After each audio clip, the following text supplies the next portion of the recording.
Hello বন্ধুরা, career space YouTube চ্যানেলে আপনাদের সকলকে স্বাগত জানাই। আশা করি আপনারা সবাই ভালো আছেন। আজকে এই মুহূর্তে শিক্ষক নিয়োগ সংক্রান্ত যে সবচেয়ে গুরুত্বপূর্ণ আপডেট উঠে এসেছে, বিস্তারিত সেই সম্পর্কে আলোচনা করব।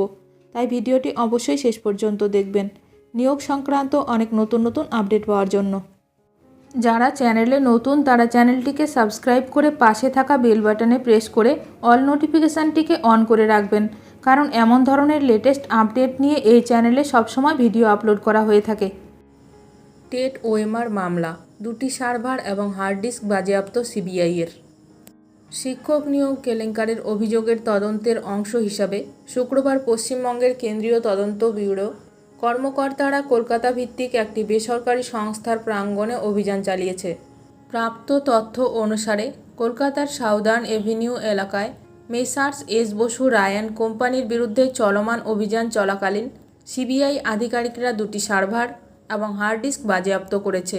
সূত্র মারফত জানা গেছে, সিবিআইয়ের প্রাথমিক ফোকাস হল নিয়োগ পরীক্ষায় ব্যবহৃত অপটিক্যাল মার্ক রিকগনিশন ওএমআর সিটগুলির ডিজিটাল ব্যাকআপ শনাক্ত করা।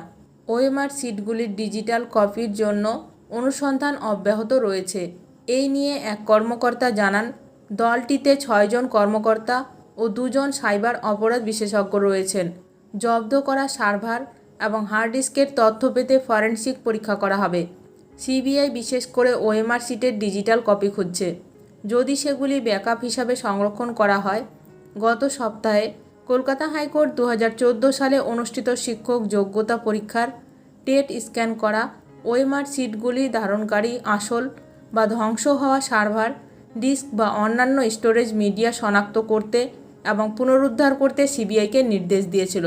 Messrs S Basu Ray and Longs এর বিদ্যমান সার্ভার, হার্ড ডিস্ক এবং কম্পিউটারগুলি কোম্পানির অন্তর্গত কিনা তা নিশ্চিত করতে এনআইসি, উইপ্রো, টিসিএস, ইনফোসিস ইত্যাদির মতো বিশেষজ্ঞ সরকারি বা বেসরকারি সংস্থাগুলির সাহায্য নেওয়ার জন্য আদালত সিবিআইকে নির্দেশ দিয়েছিল।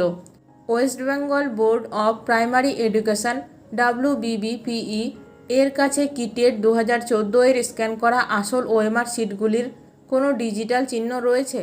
আদালত নির্দেশ দিয়েছে, এই বিশেষজ্ঞ সংস্থাগুলির সঙ্গে কাজ করতে যে খরচ হবে বা পশ্চিমবঙ্গ প্রাথমিক শিক্ষা পর্ষদ বহন করবে। এই মামলার পরবর্তী শুনানি 23শে আগস্ট। ভিডিওটি ভালো লাগলে অবশ্যই লাইক করবেন। আজকের ভিডিওটি এখানেই শেষ করলাম। নতুন কোনো আপডেট নিয়ে দেখা হবে নেক্সট ভিডিওতে।